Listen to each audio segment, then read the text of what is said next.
Alam mo, yung 2025, parang ang bilis, pero ang daming nangyari. Minsan mapapaupo ka na lang bigla, tapos may isip mo, grabe, umabot ako dito.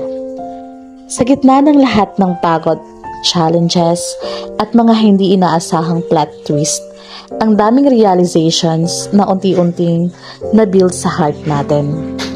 Una, natutunan ko na hindi ko kailangan maging perfect para magpatuloy. Life doesn't require perfection. Consistency lang at kaunting tapang araw-araw.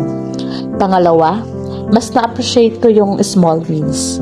Yung simple lang, isang tahimik na gabi, isang masarap na pagkain, time with family, o kaya moments na nakakatawa kahit pagod ka na. At higit sa lahat, na-realize ko kung gaano ako ka-thankful and grateful. Thankful sa mga taong hindi ako iniwan kahit ang gulo-gulo ko. Thankful sa opportunities na dumating kahit hindi ko inaasahan. Thankful sa strength na minsan hindi ko alam meron pala ako. And grateful sa bawat araw na may chance ako to try again, to grow, and to restart. 2025 taught me one big thing. Life isn't always easy, pero lagi siyang may meaning.